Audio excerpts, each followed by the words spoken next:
Welcome to Sports, Clicks, and Politics with your hosts, Ben Hussong and me, Shawn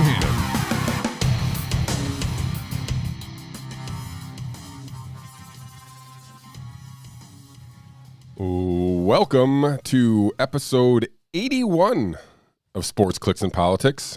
I am Shawn Hannon, joined as always by Ben Hussong, the lovely and charming Ben Hussong.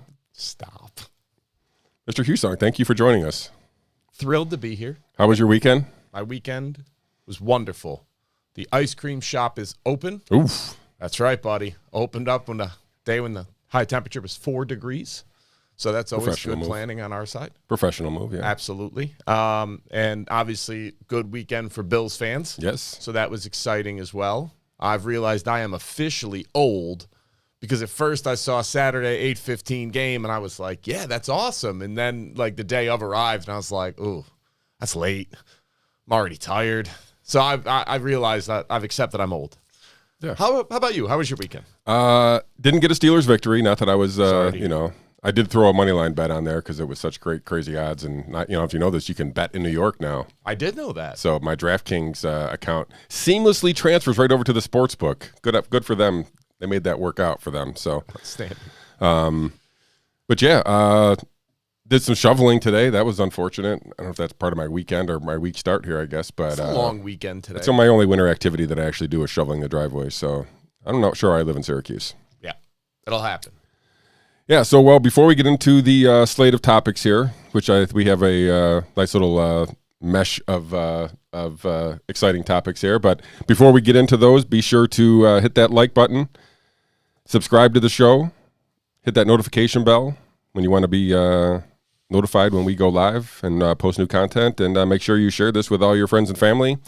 And those of you at home or in your car or wherever you're listening to this audio version, please leave us a rate and review, 5-star, if you think we deserve it. That'd be fun. Even if you don't think we deserve it, give it to us anyway. And if you guys haven't noticed, for you Spotify listeners, I guess, in the past, you're now could be viewers because if you didn't notice, our Sports, Clicks, and Politics is now on the video platform of Spotify. So our handsome mugs are for everybody there to view while we're opining. I feel like you're way too generous with the word handsome. Everything's And relative. charming while we're on the subject. Everything's relative, Mr. Hussong. That's fair. So, yeah, you can watch and view us now on Spotify if that's where you do your thing. So, we touched on it a little bit, but let's follow up on the NFL talk. Sure. We mentioned the Bills. Do you want to go in any kind of chronological order? Maybe start with the Bengals-Raiders? Yeah, we can start with the Bengals. I feel like everybody had the Bengals they're a young team, but I think everybody kind of assumed that the Bengals were that team to win that game. They were just a better team. Yeah, they were favored, I think, by like a touchdown, 6 or something. But no overwhelming surprises. They were a better team. They won the game, and it was fun to watch. Yeah. I didn't watch much of it, admittedly. Hopefully the Steelers have a couple years to rebuild, so I don't have to deal with trying to beat Burrow and Chase for the next 3 years. But they look pretty good. And then we talked about after the Raiders and the Bengals game, we got the evening battle between version 3, I guess, right? Round 3 of the Bills-Patriots. Yeah, that was it was a game that a lot of people went into with some trepidation about I bet how the it Bills. would go. Yeah, did you? Yeah. Smart. That was easy. That worked out. Yeah. It's hard for me to be objective about the Bills. Understand. And objectively, I know the Bills. I bet the Steelers, just for reference. That's fair. You know what I mean? So That's fair. I objectively know the Bills are a better football team than the Patriots, top to bottom. They have more talent. They're better all the way through.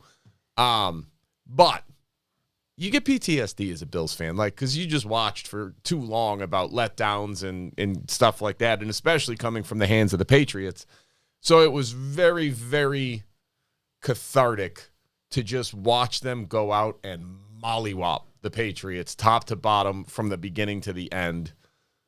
yeah, pretty much it was over. Like midway through the second quarter, you could have just done anything you wanted. Literally on a personal level, and been like, no, the game is over. I can do whatever I want right now. The game is over, right? So, Micah Hyde's interception was one of the prettiest plays I've ever. I have no idea how he got it. I'm still confused. I I say grew up watching Troy Polamalu, so Yeah. I mean he kind of did that on a regular, but I it was pretty impressive. I heard somebody say that was the greatest interception by a safety ever, and I was like, have you guys ever seen Troy Polamalu? But anyway, you get distracted by the hair; it doesn't count. But that was a great play. Even the first touchdown, where somehow Josh Allen has 9 seconds to get rid of the ball, and he flips it casually like he's stirring it out of the back of the end zone, and then Dawson Knox is there.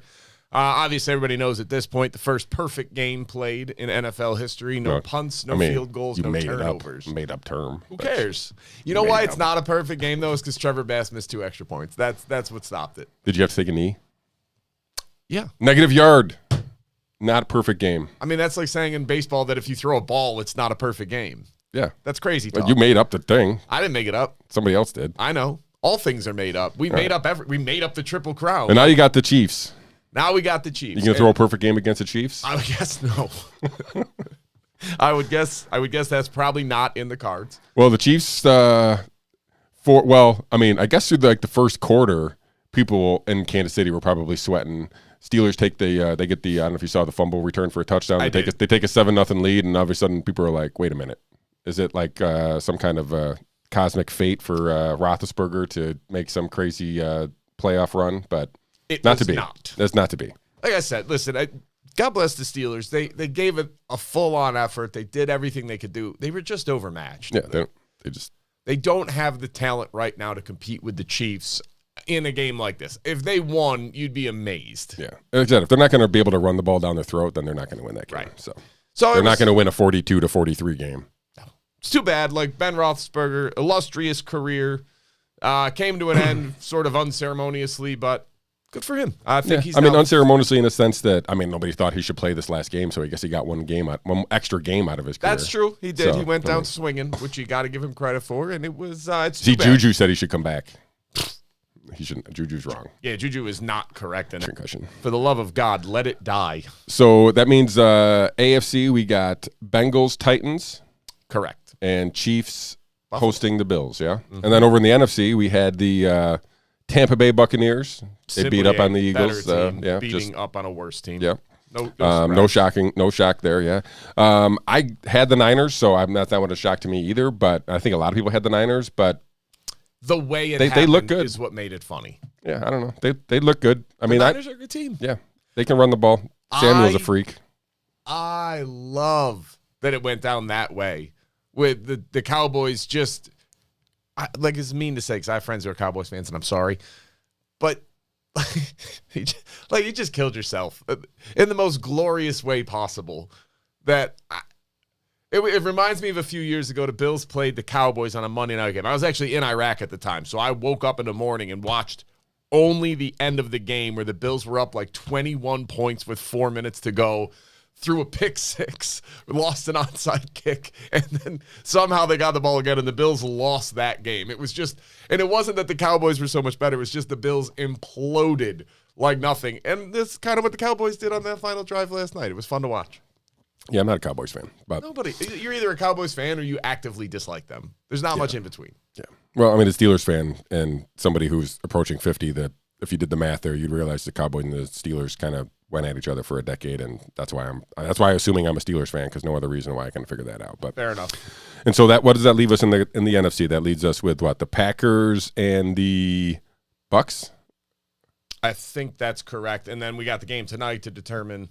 Oh, that's right. We still got a game. Maybe that isn't determined yet. Maybe I'm not even sure. Actually, I forgot we had a Monday playoff game. How stupid is that? That's really dumb. I agree. They should have just had 3-3. I agree. That would have made way more sense.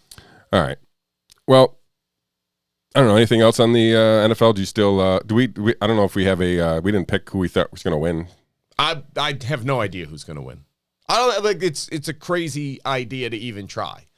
I could say the Bills. I could say the Chiefs. I could say that I don't want to say it. I don't think it's the Titans. I'm still confused as to, I don't think it's definitely not the Titans. Listen, if I could pluck some teams, it's not the Titans. Is probably one of the first ones. Yeah, the Bengals. I don't know. The Bengals can get hot. If they can, they've been hot a long time. Right. They're literally peaking at the right time. Right. So I think the Bengals and the Bills and the Chiefs are all peaking at the right time. This is the best football they've played all year. Is right now. The Buccaneers you just can't rule out because Tom Brady is Tom Brady. The Rams are great top to bottom, and as long as they can run the ball effectively, they are dangerous to play. Yeah, I don't think it's going to be the Cardinals. I will say that. I don't think it's going to be the Cardinals. I will say that. I think we can take the Cardinals out. Obviously, the Packers could do it. I'd be very surprised if the 49ers won it all. Yeah, I would probably take. I mean, the Cardinals would have to get hot right now, which obviously I don't see it. So I would pluck the Cardinals and the Niners off the teams that I don't think will be there. But who knows? See. It's the NFL. Anybody can win any given Sunday, right? That's the slogan. That's right. Let's keep it in sports a little bit and talk about a story we talked about last week, maybe even the last 2 weeks, at least last week. Novak Djokovic deported. Today was supposed to be his first match at the Australian Open. He is back home in Serbia, or Belgrade. Is that Serbia? Yeah, that's Serbia. So he's back home, not playing tennis. So I don't know all the rigmarole about what he did or didn't do and what faux pas and lies he told to the Australian government to get in. But I don't know if you guys follow the story. You might know Australia is basically Alcatraz. We covered that last week. And if you are unvaccinated, you are not allowed into the country without an exemption. So Novak Djokovic thought he had a medical exemption, flew to the country. They allowed him into the country at first and then detained him. And a judge overturned that detainment and said, yep, he's free to go. He checked all the boxes to get that exemption, and then the Prime Minister and the Minister of Health, or whatever the head of the health department in Australia is, decided to overrule that and send the three-time Australian Open champion back home to, I don't know, teach kids how to play their backhand, I guess. I don't know. Good for him. I think if I was Djokovic, I would do it all the same again and just go and make them kick me out. But like, he probably assumed he wasn't playing the whole time. I would, if I was him, I would assume I wasn't playing, but I'm going to go make a statement and let him kick me out. That's fair. It's just so devoid of logic. It's just sad. There was a good one that went around that Novak Djokovic is the first player to be knocked out of a Grand Slam tournament after missing only 2 shots. Good pun there. There's never enough shots to be fully vaccinated. I mean, I get the joke, but this is where you're getting into it of, all right, they want everybody fully vaccinated, but that definition is obviously going to change because the 2-shot regimen is useless after 6 months. So it's medically speaking no different than being unvaccinated. So now you need a booster to actually qualify for any protection. Early data on that would say the booster protection doesn't even last 6 months. And there was never any reason to think it would. I mean, Ben, these guys are playing outdoor tennis. I'm aware. That's what I mean. Like, what is the end game here? I don't understand. If you need everybody to be fully vaccinated to play outdoor tennis, but that definition is never going to change. COVID is not going away anytime soon. So are you this is your life? I wish more players were just like, screw this, I'm not playing. Like, that's what it's going to take, right? It's going to take that kind of thing where people who have already done, who obeyed and complied all along, it's going to need them to be like, okay, I'm done. And then start standing up for the folks who have been getting run over for the last 18 months, 2 years. I think you're right, but I think for the most part, people are going to... It's a difficult stand to make, don't get me wrong. Well, I mean, a lot of money at make, right? Their incentives, which if you are a tennis player trying to win the Australian Open, do you want to go against Novak Djokovic or do you want to not go against Novak point, but Djokovic? I mean... I guess, but I mean... Hopefully somebody takes the high road, but I think if we've learned anything over the last 2 years, it is that people enjoying a feeling of moral superiority born of ignorance are not incentivized to go learn. Will you be happy with a bunch of people writing Joker on their shoes? Sure. I'm not sure if that's happening. I've never watched tennis in my entire life. Oh, I love watching tennis. It's fun. Now. I believe it. Oh. The highlights are great. I only started watching after I started playing because then it became more, I became more appreciative of what was going on the didn't know you played tennis. Oh, yeah. Good for you. Yeah. I've never gotten into it. Yeah, it's fun. I believe it. Yeah. It's a workout, though. Oh, my God. It's incredible. I used to play at the gym, and all these old guys used to just rip me. Like, literally just run me around the court. Yeah. I could hit it way harder. I was way faster. They were just like, nope, think, and just move me around, and I would just tire out or I would just try to overswing. Maybe from my golf swing, I know you've seen this. I like to swing hard, so I like to swing hard in my tennis swing as well. So my tennis coach would always be like, "Why do you got to swing so hard?" I'm like, "I'm trying to hit winners." Like, you know what I mean? against him in practice. I'm not hitting winners against this dude in practice ever. He's hitting literally everything back at me harder. So just out here it's just fun. I just like the power of whatever I'm doing. I like to swing hard. So it's amazing. I have, maybe he's listening, but I do have a friend who plays a lot of tennis, joins a tennis club. And he used to beat me all the time. I beat him once when we were kids. I used to brag about it all the time that I beat him. Well, a set. Like, I didn't really, we were kids. We were whatever. But recently, the last time I played tennis, I hadn't played tennis in probably well over a year, maybe 2, maybe 3. I can't remember now. Mm-hmm. He invited me to a tennis club. Guess who won? This guy. Good for you. All my serves went in. Unbelievable. That doesn't happen ever. It was great. He probably hates me. I have no comment on this whatsoever. No, I don't know what to say to this. But anyway, I like tennis. Awesome. Let's move on. Yeah, I think so. Prince Andrew? Seamless transition. God, we're good at this. Yeah, Prince Andrew. All right, so you guys know we talked about at length the Ghislaine Maxwell trial.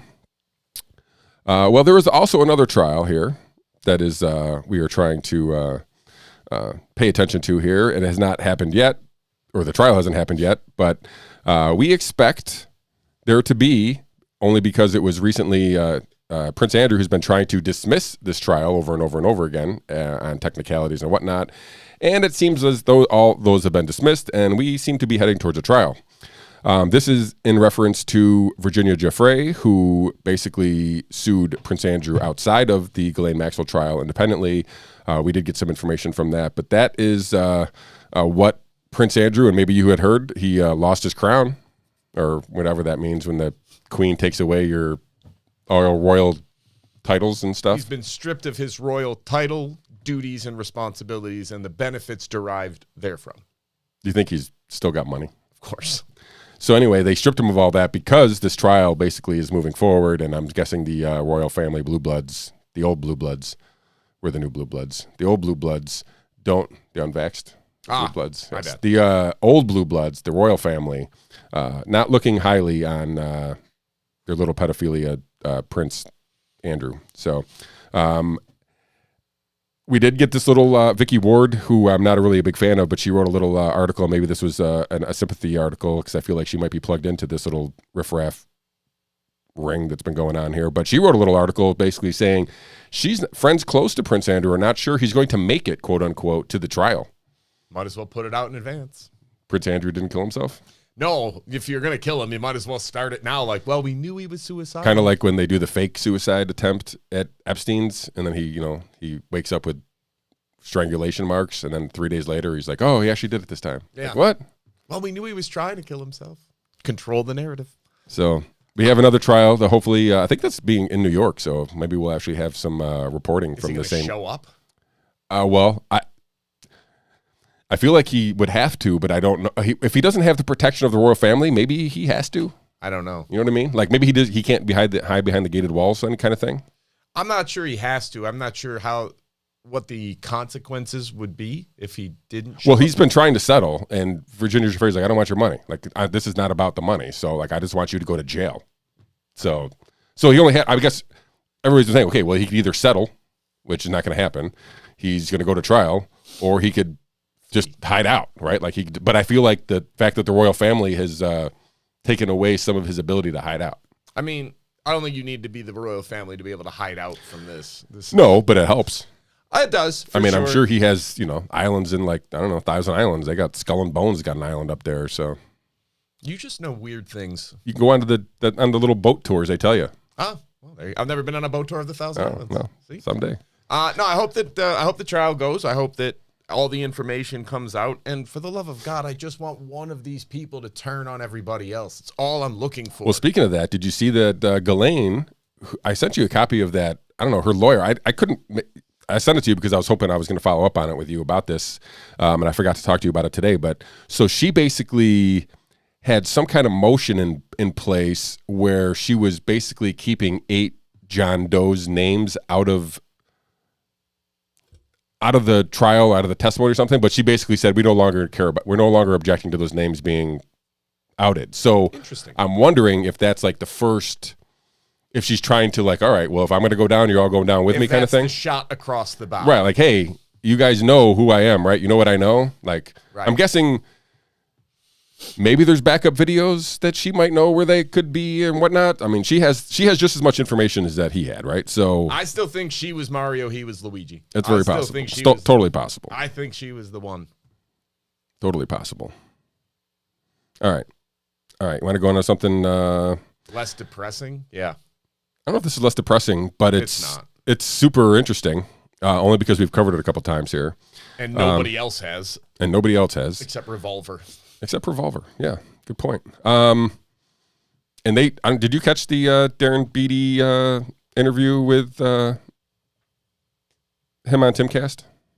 With the editor of Revolver? Oh no, I sent you over that video. It he was on live with him. I don't know what it was. A couple days ago. In fairness, you sent me a lot of stuff. All right, I only have so much time.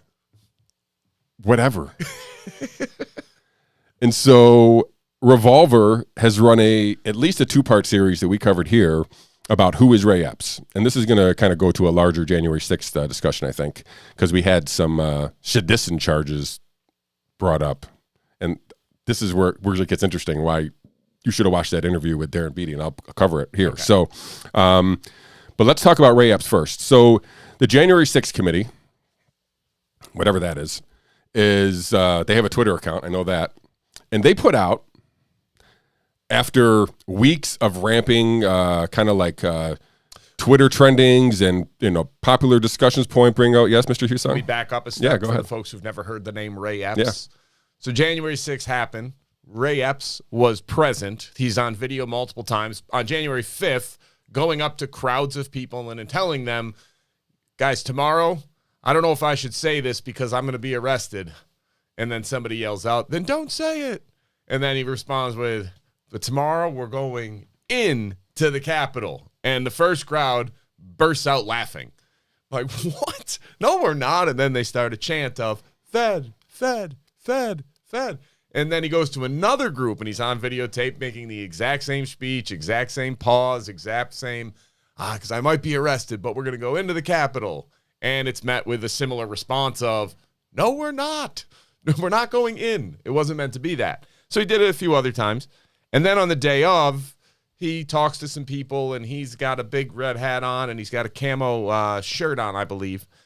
And so he's seen sort of at the forefront of the initial breach. He's directing some people. You can see him on these videos, so much so that when the FBI put out their request to have everybody who had any information on any of these people to identify them so that they could be arrested for their treasonous sedition, Ray Epps was identified as Big Camo MAGA. Who knows who Big Camo MAGA is? I think that was the right name. Yeah, and he was, I think, at number 6 on the FBI, most 16. So he was on the 16th most wanted person by the FBI. And so that's the backdrop. And then he got identified. People knew who he was. Yeah. It was very obvious, and they started pointing it out. But that was in February that he went on the list. And mysteriously. Yeah, so shortly after Revolver ran their first article. No, it was before that, because this was a big part of the something article. Happened, right, where they took him, this is what I mean, they took him off the list. Like in the middle of night in June, I think it was June 3rd or 4th. But it happened after. After he got identified and people started pointing out, why has Ray Epps not been, he got interviewed or somebody went out to see he was him. Interviewed maybe by a local TV station, and then they basically took him off the list. Like, they just removed him. Just deleted them, which they do all the time. Right, all the other ones are still up there. Even if they're caught, they kind of give them like a background. Hey, this one was caught. This one's still around. Whatever. This one, whatever. This one, nope, just gone. Zero. Not omitted. Arrested. Not brought. Memory in, hold out nothing. Of there. Right. Just gone. So removed. So this has led to the thought that Ray Epps is protected, right? And why would he be protected? The thought is that he's somehow have a relationship with some federal agency, the FBI. It is well known that he was high up in the Oath Keepers, and we'll get to them a little bit later in this discussion. Yep. So he was part of the Oath Keepers. He is seemingly had a well thought out plan and stuck to the plan through the video series that we could see. And I posted a link into chat from Revolver, and that kind of goes, that's the second article. They have a first one that kind of goes through some of the videos that Ben was referencing there. The second article kind of talks to more other suspects, and they all have kind of crazy names. You can kind of read that article there. But this is, I think, part of a bigger discussion here with the January 6th. I feel like Ray Epps was part of the, internet fever, if you will, about, hey, Fedsurrection, right? So it's not an insurrection, it's a Fedsurrection. Basically insinuating that there were multiple federal agents on the ground during January 6th, during the events that day, and did nothing to stop it, obviously, because it unfolded, and there was no attempt at kind of reining anything in from any of these agents that were there.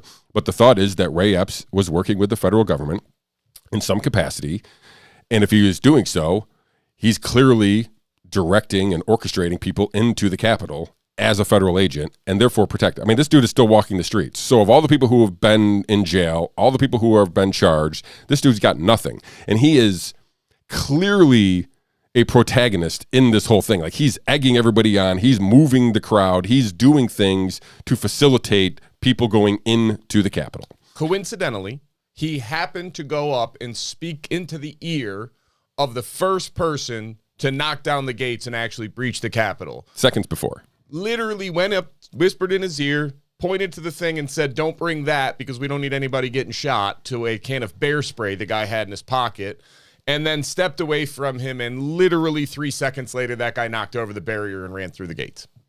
Yeah. Weird. Yeah. So he is plugged in. And the fact that he is not arrested is why people are kind of questioning what the hell's going on here. Well, let's compare it to this has been my biggest concern about the January 6th Commission and the way these people have been treated all the way along is these people are still sitting in jail. We have the right to a speedy trial in this country, and the right to a speedy trial is directly meant so the government cannot hold you in jail indefinitely pending charges and ruin your entire life while you're awaiting charges. They have to try you. You have the right to your defense immediately. You are assumed to be not guilty unless they can prove that you are. So the average guy who's just like, I'm not going to excuse anybody. If they storm the Capitol, if they went in, obviously it's illegal. Is it treasonous sedition? No. It's trespassing, and it's probably a few other minor offenses. Have them, char them, get them to go to their 90 days in jail, or have them pay their fine, whatever you're going to do, fine.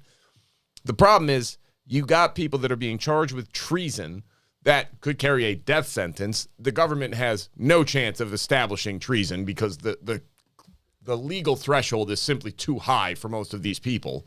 So they're sitting in jail and their life is ruined. Like, put yourself in this position. You went to a rally, you got caught up, you screwed up, you went into the Capitol because everybody else was doing it, and then you're sitting in jail for a year. You're not working. You can make no money. You're not around your family. You're not around your children. You're not around your friends. Life is continuing to go on. You have a mortgage that still needs to be paid. You have electric that still needs to be paid. You have all these things that still need to happen, and you're just sitting in jail awaiting trial, not even found guilty of a thing. This is wrong. So you're doing that. Meanwhile, the guy who was one of the lead instigators, caught on video multiple times, has never even been arrested? And so we had long thought that, because obviously they put out this, and I'm showing everybody the FBI most wanted photo there. Like, it had seemed as though like they couldn't find him, right? Well, clearly they could find him because the internet found them, like the internet does, and a local media found them. And so we were wondering, and I think everybody and at large was wondering, okay, well, you had to have interviewed this dude. Why was he telling everybody to go into the Capitol? Well, it turns out the only bit of information that we've been able to get from that interview, because the January 6th committee said, oh, by the way, I know all you guys are talking about Ray Epps. We did interview him, and he told us that he is not law enforcement. So, Mr. Hussong, case closed. I mean, obviously. Thank God that was settled. And so this was just done in a tweet too, right? They just literally just tweeted that out. Oh, we talked to Ray Epps. He said he wasn't law enforcement. Thanks. Like, what? This is why you people need to stop believing conspiracy theories. And so on that alone is just ridiculous that some made-up committee is tweeting out seemingly information to appease the masses. But it doesn't really appease anything. It just basically, everybody saw right through it as a joke. Like, okay, this is ridiculous. And the fact that nobody is claiming that Ray Epps' law enforcement per se, and that's a kind of a unique term to include in your statement when no one's asserting that, but it kind of gives you the ability to have make an actual accurate statement, but actually still be hiding the truth. So let's piggyback this Ray Epps stuff, unless you want to finish up on Ray Epps, with the sedition charges that were brought. Yeah, no, it just does not make sense. And there's a handful of people very similar to Ray Epps. He's just the most obvious one. And one of these is Oath Keeper leader Stewart Rhodes, which is where we're going to get into now. Perfect. So Stewart Rhodes was arrested just a couple weeks ago, maybe last week. He's been known from the beginning. He's the leader of the Oath Keepers. If you guys don't know, it's a former military law enforcement people together. It's also infiltrated by the FBI, but that's a whole other story. What was the one? The one they had the big roll in back in the day. Never mind. I will do it another day. Yeah. Go ahead, keep going.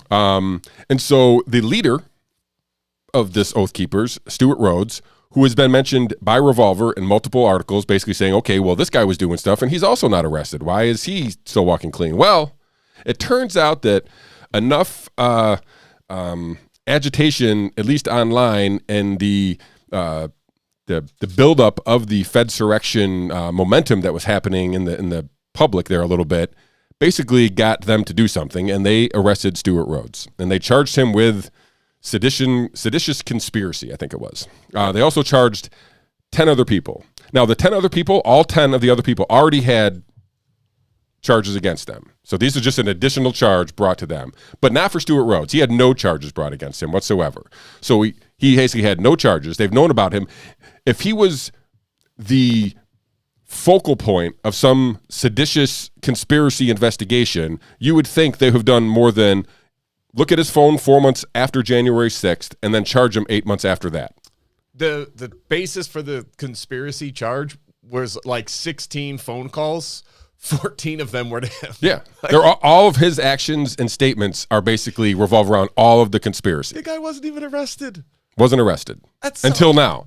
And weird. And this is what and I would encourage everybody to go watch the Darren Beattie interview on Timcast IRL from a few days ago, where he outlines all this stuff. So he's got an article in Revolver that kind of talks about and touches on some of this stuff, and he points out some really good points, specifically about his reporting about Stewart Rhodes and how the charges have kind of unfolded since then. So, and I mentioned, I'm reading through some of my notes here, but why did it take a year to charge this dude if he was the kingpin of the conspiracy? Everybody and there was no new information that came out. This was just they decided to charge him. So the timing seems a little convenient, right?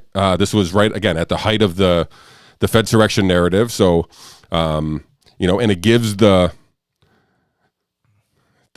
left, the crazy J6 left insurrection, something to kind of point to and be like, look, we told you there was something really more than what this. It wasn't just grandma in the building or whatever. It really was people doing this. So this kind of gives them something, I guess, to kind of point to. But the interesting part that Darren Beattie brought up was that Stewart Rhodes was subpoenaed to testify in another trial, subpoenaed by a lawyer to testify for another Oath Keeper who's in trial. And the charge for sedition makes it though he will not testify in that other trial because basically he would be the fifth. He would plead the fifth. So he's basically, and they said, and this is Beattie says this is exactly the same playbook they used in the Michigan Whitmer stuff. So one of the informants, Steve Robeson, as soon as he was outed as the informant, they charged him with an unrelated gun charge so that he also could not testify in certain things. So apparently this is just a Fed playbook tactic. This is the this is literally our government run muck, right? So the idea that Stewart Rhodes is arrested doesn't, in my mind, make him not a Fed. Like it actually almost backs it up that he actually is a Fed. This seems like a way out. Like this seems like hey, we're going to set you up with this really serious sounding charge. And Beattie's assertion was like, okay, well then we're going to turn the narrative that you turned evidence on us and you helped us get Alex Jones and Roger Stone and whoever else was involved in Trump's inner circle for that day. And that's how the narrative's going to play out, is that this Stewart Rhodes guy, who everybody now is assuming is a federal agent, is going to turn state's evidence when he already has it, I guess. So this whole thing is a literal. It's a government caused problem with a government trying to cause a solution that is literally criminal activity almost. I'm going to go with Occam's razor again. The most logical and simplest explanation is generally right. So maybe it did take them a year to finally discover that they did in fact have conspiracy charges against the leader of the Oath Keepers. Seems unlikely when you're charging other people with conspiracy that the leader of the organization wouldn't be indicted. But hey, I'm not a law enforcement officer, so maybe I'm wrong. It also seems odd that the 16th most wanted man from an protest, riot, treasonous sedition, whatever the hell you want to call it, 16th most wanted guy is easily identified as well-known, and you don't arrest him. Despite what you're charging other people with, you have him on public video saying, like, there's nobody doing worse stuff than that dude was doing. I mean, you talk about the guys who were breaking windows or whatnot as actual, physical violence, right. But people who were instigating, if there was an insurrection, and if that's the narrative you're trying to point, like, hey, there was something really bad with that, then this dude should be arrested. This was the guy leading it. He is the guy. Right. So, listen, let me just be clear. I'm not coming out in, wholesale support of these morons that did all this stuff on January 6th, but to call it sedition, to call it treason, is giving them entirely too much credit. It's making them sound so much more badass than they deserve. Like, these dorks walked in and walked through the velvet ropes.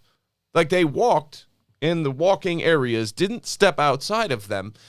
And this is what I made this joke once before, so I apologize for repeating myself, but honestly, America, we deserve a better coup. This was sad. Canada could have done better than this, for Christ's sake. Like, if we're going to go try to topple the government, could we maybe knock down a rope or two? Do we have to walk around a knife? Taking One guy died by tasing himself in the balls trying to steal a painting. That is, I'm sorry, objectively, the funniest thing I have ever heard in my entire life is he put a taser between his legs to take a painting of some random dude. It wasn't even like Lincoln's portrait. It was some random senator that he's trying to take off the wall, and he gave himself a heart attack. Like, these are the people that we're worried about overthrowing the country? No. The guy who was actually leading the charge, if you're going to believe this, I'm sorry, but Ray Epps was one of the primary actors engaged in getting people to storm the Capitol and actually enter the Capitol. Yeah, and if you read that Revolver article that I shared, there was more than just, hey, look, let's go into the Capitol, let's go into the Capitol, right? So there were other people there making sure as the crowd moved towards the Capitol that they had an open space to walk to that was previously blocked off by gates. So they moved all the fencing so they couldn't be seen, basically just allowing the crowd from the speech to kind of just fill in uncontrolled, and you saw what happens. There's a few things about January 6th in general that do not add up to me and that I find very concerning. One is, first off, the Capitol Police refusing the help that was offered to them despite they knew that a protest was going to happen. They knew there was just having the speech alone should have been enough. Right. The second thing that doesn't make sense is the breach happened before the people that were actually listening to Trump's speech could have possibly gotten back. Like, it happened almost simultaneously with the ending of Trump's speech, and then it's like a 10, 15-minute walk to get from where he spoke to the Capitol building, apparently. So that's weird that happened that way. So when they got back, the breach had already occurred, and now they're coming in and being not very bright, walking into this. Number 3, I've seen videos of guys just standing with signs, and a law enforcement officer, a Capitol Police officer, literally kicks open a door from the inside and says, hey, come on. I went back through my post from January 6th on Facebook, and I found a video that I posted, and you could see it's a Capitol Police officer, she's moving the fences away, and then okay, then just lets people in. Right. Like, literally just let them in. You got to call that a tactical retreat, fine. It's insurrection, Mr. Hussong. I know, it's just so weird. Like, the one that really troubled me was the guy is videotaping the protest, and then it pans over to the law enforcement officer waving them in and saying, come on, and the guy says, I don't agree with it, but it's not my call. And the guy's like, I feel like this is a trap. He actually says this on the video as he's walking in. Now, here's the thing. Guess what he just did? Technically, he's trespassing now, and he could be arrested. But if you're invited in by the person charged with securing that. It's not treason. It's not sedition. It's not even trespassing. You were welcomed onto the property. So hand in hand with that, of all these things that I find troubling, is the fact that the January 6th Commission is sitting on something like 10,000 hours of video footage that they're just refusing to share. So that's unsettling to me. And then the fact that you have primary actors not being arrested when other people are being arrested and held for a year, that's weird. Like, that does not add up, and it's really not okay. Every single person who believes in any level of civil rights should be taking issue with these idiots being held for a year. That's not okay. They shouldn't be allowed to do that. That's insanity. And factoring in on top of that, the idea that we are sprinting at this point towards some type of domestic Patriot Act bill. Like, the Department of Justice already came out and said, we are going to start an entire unit dedicated to domestic terrorism. Guys, that's simple. We're going to live in a surveillance state if that goes through, and maybe you're okay with that. But, some of us like privacy, even if we're not criminals or conspiracy theorists. We just don't want the government to have access to every single thing we say, do, think, our bank accounts, our personal transactions. I don't know. Call me old-fashioned. But above all that, the most disappointing thing that has come out of the January 6th situation is the complete rehabbing of reputations of both Liz and Dick Cheney. What the hell happened? Dick Cheney went to Capitol Hill and started lecturing other politicians on the importance of, quote, upholding the Constitution, end quote. I'm sorry, you can love Dick Cheney, but there is no way you can defend Dick Cheney from an upholding the Constitution standpoint. Nope, didn't happen.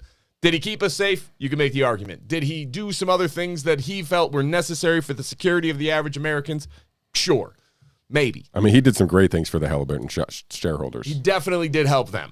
So all that considered, but the idea was never like, there was no constitutional basis for almost anything that he did. He just didn't care. So for him to come out and be like, it's really disappointing to see these senators not upholding the Constitution. And not one person went, are you freaking kidding? Like, they just couldn't welcome this guy back into the fold fast enough. And watching Liz Cheney, who I'm sorry is Dick Cheney minus some parts and plus some others, just swap some chromosomes, being welcomed as this beacon of virtue and integrity. You're like, have we forgotten about the previous 10, 20 years of history? Like, do we just pretend those don't exist and these are good people now? What world do we live in? I'm so confused how this happened. Like, listen, you can love Dick Cheney. Fine, I get it. And if you are of the belief that that was a good idea, I understand lionizing the man. Genuinely, I do. But upholding the Constitution and watching people that are self-proclaimed progressives and liberals champion this man as some type of beacon of constitutional and decency? What in the world are we on right now?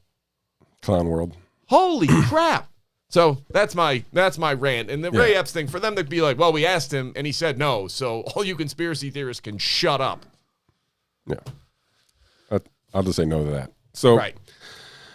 All right. But this, and that's, this kind of makes for a transition. So we're talking about the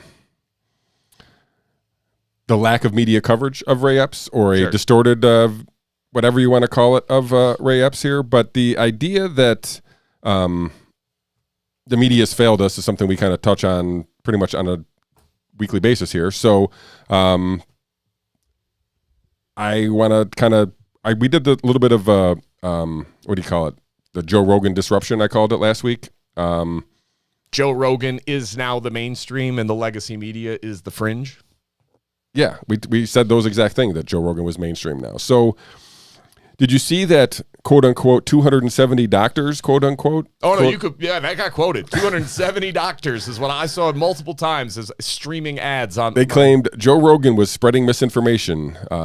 Basically, it was, I think BuzzFeed actually posted it first. I can't remember exactly who it was. But anyway, so apparently these 270, quote unquote, doctors came out basically saying that this is in reference to, I guess he had three, but the two big ones, both of them were like 40 million views or something, Dr. Robert Malone and Dr. Peter McCullough. Following those two interviews and all the attention that those interviews have gained and the information that was uttered during those episodes, caused these 270 quote unquote doctors to come out and say Joe Rogan was quote spreading misinformation. But I pulled up a article from Jordan Schachtel, who has a breakdown of those 270 quote unquote doctors, 50 PhD academics, 60 college professors, 29 nurses, 10 students, 4 medical residents, and a handful of science podcasters. Listen, I don't want to sound boastful, but I think I have better qualifications than roughly 2/3 of these people. I have a doctorate. So apparently it's not doctors per se. It's just people who have an opinion. I like that they about doctors. What did they call them? Science communicators. Science communicators is the best word ever. It's just Neil deGrasse Tyson. I hate these people so much because this is so blatantly, obviously misleading and meant to deceive people. Because there's no way. If you think about if these people signed these exact people with these exact qualifications all signed a letter that said we have concerns over the safety profile of the vaccines, and we don't think the government is being transparent enough for us to make an informed position. Do you think they would call it 270 doctors? Think so? You think they would just say, 270 doctors, nurses, medical professionals, and science communicators have raised concerns? Same exact qualifications. Any chance they say that? No. 0.0% chance that it gets framed in that direction. This is just lazy. And like I said, so I'm trying to bring a point here on the media, following up on the Ray Epps stuff, talking about, we've been talking about COVID media for years here. So, but we're starting to see some ramifications. CNN, scandal-ridden CNN, sees ratings dive by 90% after 2021 coverage. 90%. Jeez. So we brought up I think it was quarter 3 viewers, and it was Joe Rogan was at 11 million. No, 9 million. 11 million. Oh, was it? Yeah. My bad. 11 million views per episode. And CNN was at, for all of their primetime coverage, all of their shows, their average was 0.82. So about 820,000 per episode. That's a difference. And so, listen, I'd like to I wonder if Sanjay Gupta's interview got more views than Sanjay Gupta's actual show. You think? For sure. Yeah. So I don't think he has a show, though. I think he just is a shill. Yeah, well, that too. So this is more of the media is failing us, and everybody knows it. And at some point, they're going to be replaced by things like us and Joe Rogan and things other than CNN, MSNBC, Fox News, ABC, CBS. All those things are going away of the buggy whip. I like that you included us in that thing. Of course, Joe Rogan. Obviously, we're on the video platform of Spotify. That's true. You can't make that up. No, I don't just hand that out. No. Anyways, you had to apply. That's true. He said yes. I can't believe he said yes. So, look, Joe Rogan is having a tremendous reach. And no, he's not a doctor. No, he's not a scientist. But he's one of the few voices that has a large audience that will actually give people with contrarian points of view a platform. And it happens to be probably the largest platform in the country right now. For sure. So, I mean, just for comparison, Tucker Carlson gets about 3 million views per episode. And he's the number one king of legacy media news organizations. Right. So it's still, it's crazy, but I don't think they realize as they do this, all they're doing is getting more people to listen to what Joe Rogan is having on a show. And look, Joe Rogan, up until a month ago, has still been going out there telling people to wear masks. It's not like Joe Rogan is all in on the... I don't think he goes far enough in a lot of his stuff. He's over here still thinking there's some benefit to masks and whatever else. So he gets misapplied. You can see what people have never seen the show comment on it. You could see it. They say these things as if Joe Rogan takes these hard stances on anything instead of saying look, I'm an idiot. I just asked questions and this science study said this. That's all he said. And then he asked people who know more about him. I know, what a crazy idea. Did you see the most recent thing where he got in hot water because he questioned the Australian ABC reporter about myocarditis between COVID versus the COVID vaccine? And said it was all vaccines instead of the Moderna specifically. The Moderna vaccine unquestionably poses a higher risk of myocarditis to males under 40 than getting COVID does. But they can't let go of this narrative. So Watching people jump in and they can't trash it fast enough, what they don't realize is they're torching their own credibility over and over and over, and people are catching on. Because historically speaking, if you're on the side asking for censorship, you're not the good guy. It's never been the position of the people that were right to seek censoring the other side. I saw Zogby did a poll. 82% feel that the media is at least somewhat was fearful in their reporting of COVID. At least 82%. Like 35, which I guess is the plurality of everybody in the poll, said they were basically like over the top fearful. Only like 30-something% said they were like doing okay, like as an average. So anyway, there is and listen, I don't think this is unknown to people who've been paying attention that the media uses fear to generate engagement. That's what they do. But it leads to things like, and I don't have this article pulled up, but the one that you sent me here about the Rasmussen poll? Yeah, the Rasmussen poll about the Dem voters. That's horrifying. I mean, everybody should be genuinely afraid of the results of that poll. That is very, very scary. So Rasmussen did a poll of political... I pulled it up, so go ahead. You got it? You can keep talking if you want. Okay. So Rasmussen conducted this poll and said, all right, we're going to ask you some questions based on your likely Democrat, likely Republican voter versus independent, and you're going to tell us what you think of these ideas. Yeah, so I'll read this paragraph here. I can find what you want. So it says, a new Heartland Institute and Rasmussen reports national telephone and online survey finds that 48% of voters favor President Joe Biden's plan to impose COVID-19 vaccine mandates on employees of larger companies and government agencies. That includes 33% who strongly favor a mandate, 48% who are opposed. 48% are opposed to Biden's vaccine mandate, including 40% who strongly oppose. So that's kind of like a breakdown of who's being polled. They're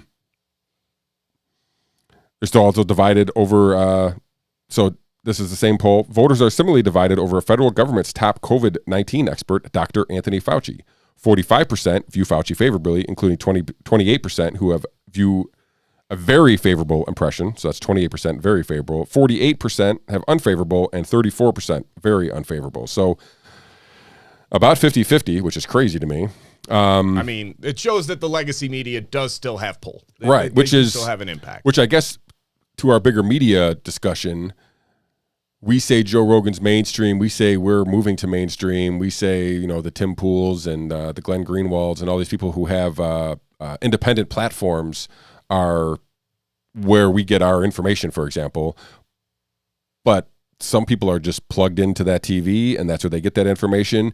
And it seems to have to me, a disproportionate weight in public discourse than the alternative platforms that we tend to follow along. For now. But the path they're on right now is they're going to bring about their own demise because they just can't stop lying. And it's lies that are just so obvious that you want to bash your head against the wall. Like Jeffrey Epstein didn't kill himself? Like Jeffrey Epstein didn't kill himself. Like school closures are an important step in mitigation. Like masking school children is having a big effect. Like vaccines are going to be the key to no longer wearing masks. Like all of this stuff is because there's so many other options. Vaccines are fully safe and nobody should think twice about taking them. Like all of this stuff eventually you're going to get found out because it's crazy that you're not asking more questions. As for the results specifically that I found, I don't have a better word. These are horrifying that there's this many people in this country in today's day and age that believe these measures are appropriate. 60% of Democrats, 59%, I apologize, support confining unvaccinated persons to their homes at all times except for emergencies. 60% of people that vote Democrat want you to be under house arrest simply for not taking a vaccine that has only been approved on an emergency use authorization. 45% of Democrats support sending the unvaccinated to government camps. I don't know, maybe they could concentrate a big number of us all in one of them. In those government camps. 45% of respondents.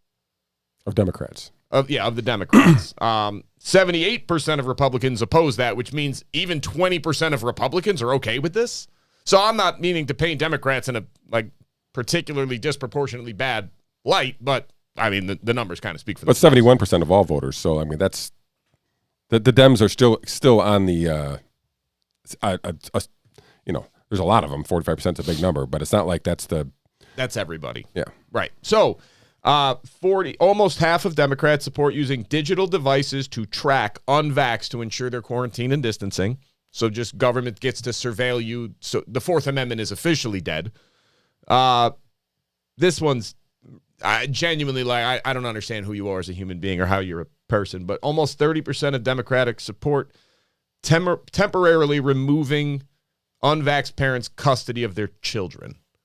That you should be able to take somebody's kids away and force them to get this 30%. All right, that's more than 1 in 4. That's almost 1 in 3. Well, what is wrong with you?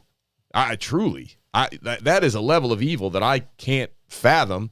And almost half of Democrats support fining or imprisoning those who publicly question the COVID-19 vaccines on social media, television, radio, or in-line or digital publications. You're not even allowed to question it. You're not even allowed to say, hey, why aren't we getting real information? Why aren't we tracking adverse events? Why is the vaccine efficacy wearing off so fast? Why are women, postmenopausal women, menstruating shortly after getting the vaccine? Why are young males having such high rates of myocarditis? Why are we giving everybody the same exact treatment of Moderna and Pfizer, even though the Moderna vaccine contains 3 times as much mRNA as the Pfizer vaccine? Why aren't we allowed to question that? Why are we allowed to say that? No, we should be fined and imprisoned. It's almost half. This is where I have a very large problem with anybody calling the Democrat Party liberals, because this is authoritarian. This is about as anti-liberal as you could possibly be, that you want to give the government this much power because you think the government will just wield that power for the benefit of the people you happen to agree with. I'm sorry, but if you're on board with taking somebody's kids away, sending them to a government camp, putting them under house arrest, or tracking them, digitally tracking people who have committed no crime, they just don't want to take an EUA vaccine for a virus that poses them statistically insignificant risk, especially if they have natural immunity, you really need to reflect on who you are as a person because, oh my God, I don't mean to judge, but you suck. Just like on a human level. Holy crap. Yeah. How is this not 5% or under? Like, that should have been the results. I'm not saying nobody. I know there's some crazies. But not one of these questions should have had even 5% of people going, yeah, government camps make a lot of sense. Yeah. I mean, people have lost their minds, right? I mean, we talked about the mass psychosis last week, but people are scared beyond reason. Beyond reason, for sure. We did get some good news. SCOTUS finally basically said, they told Biden that I think it was the mandate on the private companies with the 100 workers. So yeah, they said that they exceeded OSHA's authority by mandating a vaccine for any employee of an employer that has more than 100 people, that it was not closely enough tied to any benefit. They couldn't demonstrate that OSHA actually had that level of authority because, OSHA stands for the Occupational Safety and Health Administration, not just, the threats that come from being alive, which a virus would count as. They're supposed to handle threats unique to occupational health and safety, not just in general, this is what you got to do to be safe as a person. So I think this was a clear and obvious answer of if you're trying, you have no way of, it's so arbitrary to say if you have over 100 employees, then that means everybody's got to get vaccinated. But if you work for a company with under 100 employees, you're good. You don't have to. That was always crazy. And so they blocked the main portion of the vaccine mandate, but they did allow for similar requirements to stand for anybody basically who takes Medicare and Medicaid payments. Correct. So they allowed it for healthcare workers and health systems that accept federal funding. They said because you accept federal funding, that means the government does have the authority to tell you how you can. Right. They put a stipulation on there, right? If you want our Medicare and Medicare, if you want to play in that program, you got to basically play by our rules, which includes vaccines for your employees. So some good news, I guess. Not the best of news, I guess, without still allowing the healthcare professionals. But here's the lesson: it's literally that I feel like that little rule is going to just amplify all the problems that we're having with medical professionals in our state, at least. Well, here's the lesson. Once you start accepting and depending on money from somebody, they own you. Yeah. It's that simple. They can make you do whatever you want. I mean, you're seeing it with school Dancing districts. with the devil. You're seeing it with school districts right now that rely so much on state funding for education. They have no ability to change the rules on masking, to change the rules on distancing, isolation, quarantining for kids, even though we know it's harmful. We know it's ruining kids. Like, it's the developmental delays that are being caused in the last 2 years are not a coincidence. And these kids are not going to recover from these setbacks. Just the reality. No. But the school districts are powerless because they need the money. They have reworked their entire budget. So the state didn't even have to come in and coerce anybody. They just said, here's an extra $5 million a year. And the school districts all went, oh, yay, $5 million. Let's build it into the budget and we'll spend it. And then you know what happens a few years later? When the state says, well, you can do whatever you want, but we're going to take away our money. And you go, oh, well, we just bought these buses. We've got all these extra employees that we're paying. Of course, not teachers, teachers' aides, or bus drivers, but the administration level is fully staffed with people making a couple $100,000 a year. They own you. You are wholly, fully, and completely leveraged to the point where you have no autonomy of your own, and they control everything. So anytime you hear about the government giving money to a particular group, please don't ever mistake that for benevolence. It's control. It's all the government is good for. Control. Yeah. They have a monopoly on force, so yep, that's what happens. All right. They obviously got the OSHA one right. I disagree with the medical workers. I don't think even in that situation they met the burden, but the Supreme Court disagreed. And I understand the legal argument of if you're going to accept the money, then you have to accept the rule. I get it. It's not like it's completely unfounded legally speaking. I just disagree. And before we leave the vaccine mandate talk for Project Veritas exposing Dr. Fauci, you sent me an article, and I copied the wrong link into my notes, but something about the boosters hurt immune response. Yeah, new data out of Europe is saying that there's some data, please, it's not conclusive yet, but there is some data to indicate that by administering a booster shot, you're actually invoking a worse immune response after the initial thrust of antibodies wears off. So you're saying you get this initial pump up where everybody feels like you're good, but then when the wanes off, you're actually suppressed even further. Correct. And it's actually worse off. So, I mean, listen, we talked about this. I still have not heard anybody else talk about this. So this is the one area where I will say that we are somewhat ahead of the curve.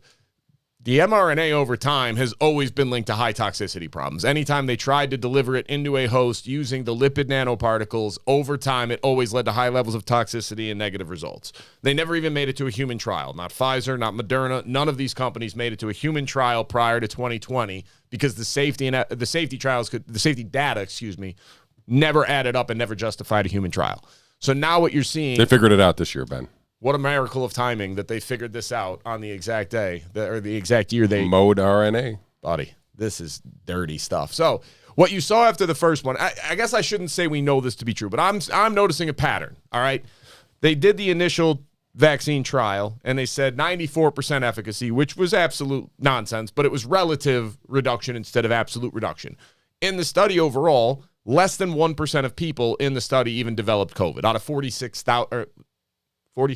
86,000 people in the study, less than 1% even got symptomatic COVID. And that was the definition. It wasn't just a positive PCR test. It was symptomatic COVID. That's how you qualified. We found out later there's allegations from whistleblowers that they had something like 700 people that developed symptoms, but they never tested them because it's almost like they were going for a result instead of trying to find the truth. They also didn't count anybody that tested positive in the first 14 days. So all of these things would have made that number higher, but they know there's a 2-week window after your second dose where you're actually more likely to get COVID than you are generally speaking. So then the booster trial comes out for adults, and instead of like 1% or 0.7%, I think was the overall infection rate, in the booster trial, it was up to like 1.5 or 1.25 or something like that. It was significantly a higher overall infection rate. And it was higher in the control group, and it was higher in the test group. So it was higher across the board. Every one of them increased. So we don't have any new data to rely on, but it would seem to me that you get 2 doses of mRNA of this vaccine. It appears as if after that, your vaccine, we know it waned. And based on the need for boosters, it appears it waned below what your pre-vaccine immunity was. I can't tell you that conclusively. It's just what it looks like in my, well, I can call myself a medical expert now. If those 270 people are, so am I. And a doctor. And I mean, technically that's true. So I'm good on all fronts. Now you get the boosters, and it appears that the booster, again, gives you the bump up, and then it brings you back down to, again, below where you would have been had you not gotten it. So if it lasted less time, because this is, when we started doing boosters, 3 or 4 months ago? Yeah, Like, at least the vaccines took 5 or 6 months to do this. And if you spread out the 2 shots, it actually made your protection better. And naturally, they responded by saying, well, the booster shots, we're going to shorten your window, because that made all the sense in the world.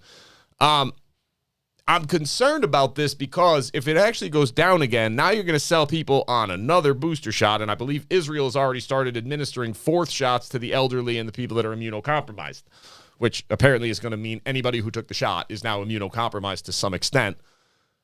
What's going to keep happening? Because Anthony Fauci came out and said, well, we're hoping that the booster shot will not only give you that initial thrust, but it'll have a greater duration. That didn't happen.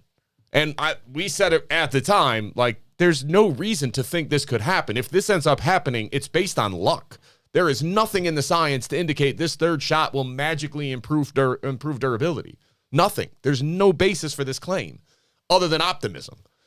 And it didn't happen. And it appears more and more that not only did it not happen, it's causing a bigger drop. And I'm curious to see if the data will indicate, is it that each successive shot gives you a bigger boost up and a farther drop down?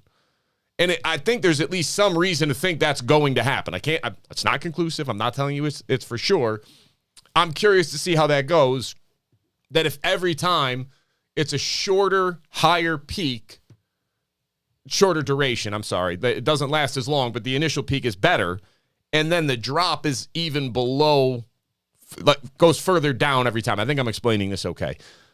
If that happens, what in the world are we going to do? Do you just keep taking boosters forever? Weekly boosters. Because then you run into that problem of, did they really solve this problem with the lipid nanoparticles as the delivery method causing toxicity in the host? And that was why Moderna got out of long-term treatments and into vaccines in the first place, because vaccines are supposed to be primer, shot, done. That's it. Primer, booster, and done. 1 or 2 shots, maybe 3. That's how vaccines are supposed to work, and that should lower, although not eliminate, the risk of toxicity. But if you're talking about doing boosters every 6 months, every year, what's the number going to be where we can see measurable harm? Well, when they start dropping like flies, I guess. But we're not tracking it. That's what's, these people are going to die of COVID. Like, this is nuts that we're not looking at this any longer. And the government has no interest in tracking it. And just the blind faith to the numbers coming from the pharmaceutical companies directly, it makes no sense to me, and I don't understand it. So this is where I genuinely feel bad. I shouldn't say I feel bad. I am scared for the people who got their children vaccinated. I am worried about that, because this is supposed to be when you're developing your immune system. This is obviously, I shouldn't say obviously, it appears this is affecting immune systems in a negative way. Why would we expect that to be different for kids other than hope? Other than, I hope it doesn't do the same thing to kids. And I hope it doesn't, but we don't have any data on this. Yeah. The vaccine trial for kids was a joke. The booster trial never even happened, and they authorized boosters for kids. Like, we don't do these things. You don't do these things without a safety profile unless the risk justifies it. And they just keep lying about the risk to kids. Yeah, well, that's where I was encouraged that I saw like I can't remember what it is now, but really no number of kids in the 5 to 11 group who've been vaccinated, way less than they had anticipated at least. So yeah, it keeps hovering right around 20%. Like, people just are not vaccinating their children anywhere near what somewhat encouraging, I guess. All right. This is what I mean. It's starting to wear off. As much as we like the numbers from Democrat voters and even Republican voters on internment camps, et cetera, is bad. Right. Even if it's half, it's still terrifyingly a high number of people, even if these surveys are way off. But at the same time, at least people are starting to have some skepticism. There's some chink in the armor that is wait. I did it. And I'm okay with whatever, but I'm not going to give it to my kid because that doesn't seem to make sense. Thank God. At least we're finally seeing some pullback. Yeah, I feel like there is some of that. So, all right, let's talk Project Veritas. Obviously. Hashtag expose Fauci. All right, I'm going on record right now. I'm exceedingly skeptical that this is real. Exceedingly skeptical. There's maybe the one document we talked about, and we'll get to that in a second. I have that pulled up. But let's give a little bit of background. So you guys all know Project Veritas. They released never-before-seen military documents, which was a grant proposal to DARPA. Explain what DARPA is. They are a wing of the Pentagon.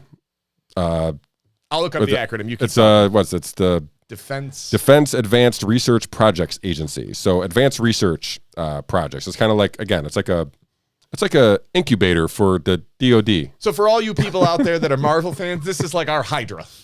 Okay. The advanced science wing of our military. So DARPA has does do some virus work and stuff. So anyway, these documents were outlining a grant proposal to DARPA from EcoHealth Alliance. Sure. You may remember him, Peter Daszak, piece of crap. The guy who funded the research in Wuhan and then was put on the committee to discover if we funded research in Wuhan. Right, that guy. That's real. He submitted a grant proposal to DARPA that was rejected for fear that the research that he was outlining was too dangerous. And it specifically said, under the government's new restriction on gain-of-function research, this is not allowed. Yeah, and this had to do with coronaviruses. Yeah. And a bunch of other similarities to actual COVID. We won't go into all of those right now. But the general sense is that EcoHealth Alliance asked DARPA to fund this research on a chimera coronavirus from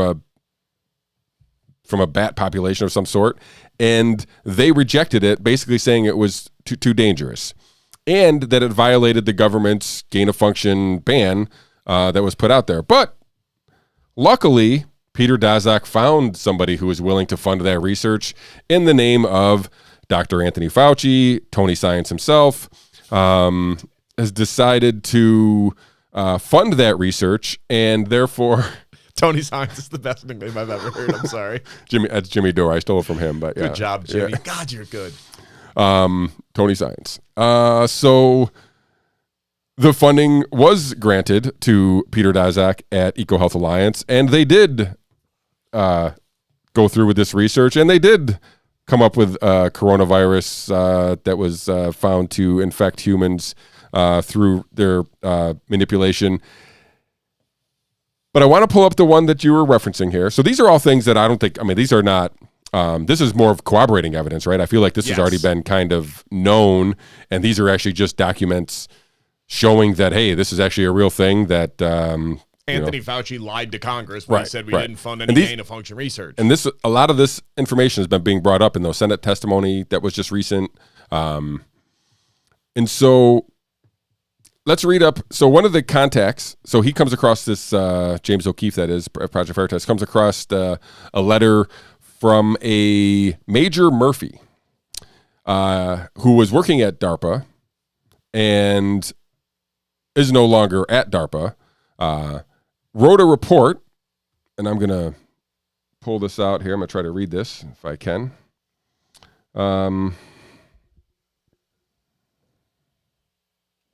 Bear with me. We're bearing.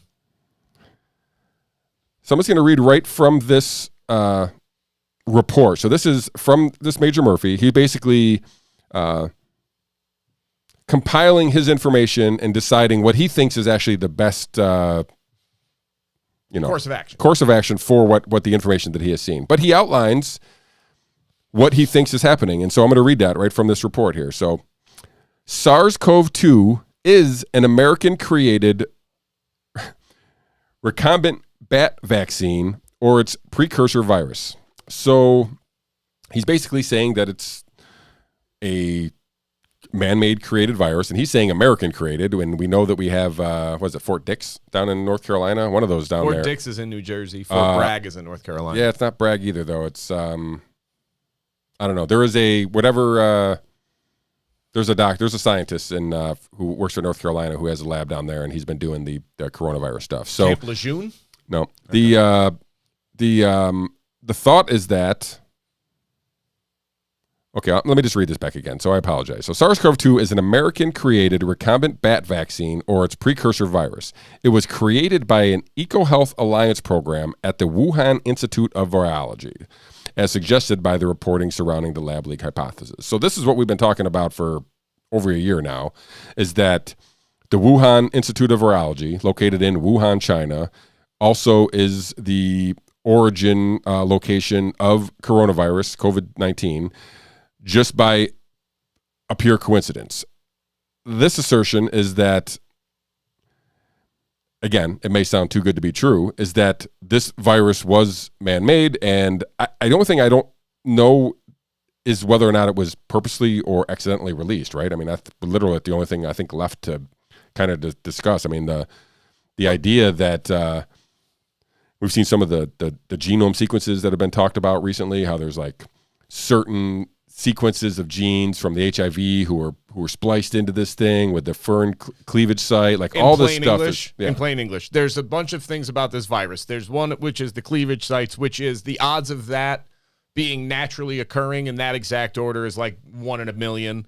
Then there's another one about the specific sequence of genes that is also 1 in a million, and that happens to be there. And there's a third thing that I don't recall that is also like it's technically possible, but it's so unlikely it's hard to measure. So when you have 3 different things that come together, all of which are a 1 in a million chance or below, and all 3 of them happen to be on this one virus, meanwhile, the other side is Occam's razor of, well, if it's exactly like this, then you would fully assume that it was made. But for some reason, again, we didn't go with that. We went with, from the bats. And that's what they're trying to, so Project Veritas is trying to dig in why the DARPA basically, hid these documents or whatnot. So that was what was weird. I will say that they were all deemed classified, but none of them were redacted whatsoever. There was nothing blacked out. There was no information on there where they'd like covered it up. And normally, if you're going to deem something as dangerous enough that it has to be classified, you're going to at least cover up the things that are really high stakes. And I believe this is what the communications director of DARPA pointed out and said, I've never heard of anything being marked classified without being marked up first. It's just, especially in their organization where the quote doesn't sound normal to me. Yeah, everything is clandestine about what they do. Like everything. So rather than acknowledging or pretending like that's not the case, to his credit, he said, I've just never heard of it. The reason I am skeptical is because generally when something comes along that conclusively proves everything you've been saying and been called wrong for, it's just too good to be true. And this one, we can go into that next about what it says about hydroxychloroquine, ivermectin, the whole 9. Yeah, and so that's what I was going to follow up with and then pretty much end on, is that part of that discussion was that ivermectin and hydroxychloroquine were both listed as curative in the documents. So these are, listen, if our government knew that they accidentally released a virus, and I'll say accidentally for now, was part of anything that accidentally released this virus, and then went through every possible step possible to block the treatments of this thing, then I don't know how people aren't in jail. That's literally where I'm at. I just don't know how people aren't in jail. I hope that people eventually end up in jail, and hopefully that Dr. Fauci is tried for crimes against humanity, because I feel like he is a criminal. The answer to your question is because the media in our country is so corrupted and useless that it's hard. So when is this flip going to happen that you talked about? Where we're going to be mainstream, and then we can get Fauci arrested. Listen, people overestimate the amount of change that'll happen in 1 year, but they underestimate the amount of change that will happen in 10 years. And they keep doing this, and this is going to keep trending in this direction. Like it's an inevitability because nobody's going to change course. So my biggest, obviously, look, I think the conclusions are correct. I've said that all along. I don't think hydroxychloroquine or ivermectin are miracle drugs by any means, but I think they have been demonstrated to have some positive effect for a lot of people. Doesn't mean for everybody, doesn't mean in every circumstance, but there's very low risk to administering them, and there are some positive results that seem to come from administering them, so why would we not allow it? Let people make their own decisions. Now, but imagine this comes out, all right, and you have a media like Nixon is president at the time, and like Bob McNamara is the one running the health agency, and then this data comes out. It says, look, this conclusively shows they're lying. Like, it's right from our military. It's laying it all out in black and white, and it shows not only did they lie, they knew they were lying. How many organizations have talked about this? Who's investigating this outside of Project Veritas? Like, is CNN so uncurious at this point that they're not like, hey, maybe we should just, go talk to the guy at least. Like, maybe we should send an investigative reporter over to ask a few questions and see if there's any chance this is real. But instead, they just ignore it.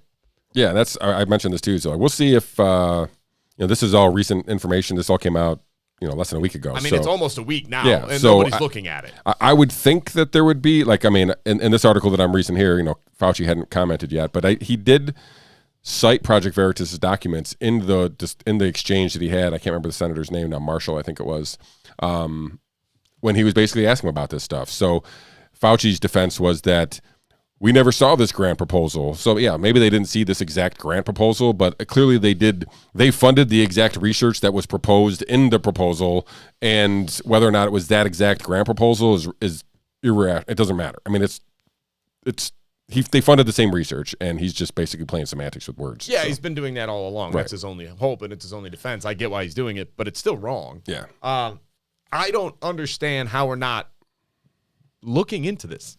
Like, this is what is so remarkably disheartening about the media in America today.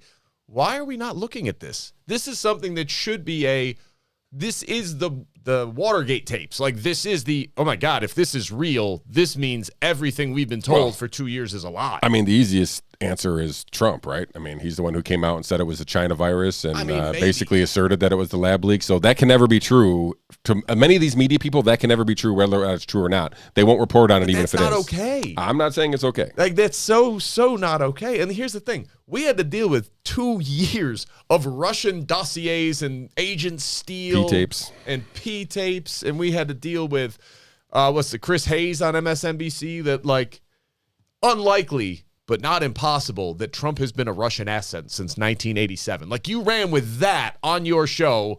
You won't even bring this up to be like, hey, is anybody looking at this? Because this seems, I don't know, kind of newsworthy. Yeah, or debunk it, right? Or debunk it, but deal with it and find out, is it true? And at least say, hey, we're looking into this. This came out, and we got to find out what's going on. But the fact that you don't even discuss it, the fact that you ignore it, it demonstrates exactly what I am talking about, why they're going to die. And I'll bring up James O'Keefe made a good point. It's like, he didn't, but he basically, Fauci this is, basically confirmed that the documents are real by just citing those. Right, by just citing them in the testimony. Because if he said, I don't know what these are, these don't even look like anything. Like, I've never, like, he literally basically validated them by citing them in his testimony. So it's entirely possible, and my God, if it's real, I told you so doesn't begin to cover what we're talking about at that point. No, and like I said, at that point, everybody should go down, and that's why I'm skeptical. It's man, all right. Anything else? No, I think we've informed the crowd with quite a bit of information today. We will follow up on several of these topics next Monday for episode 82. But before we leave you here, be sure to like this video, share this video, subscribe to the channel, and hit that notification bell when you want to get notified for new content. And check out our video platforming on Spotify and leave us a rate and review over there. So until next Monday, we thank you all, and we'll see you all again in 7 days.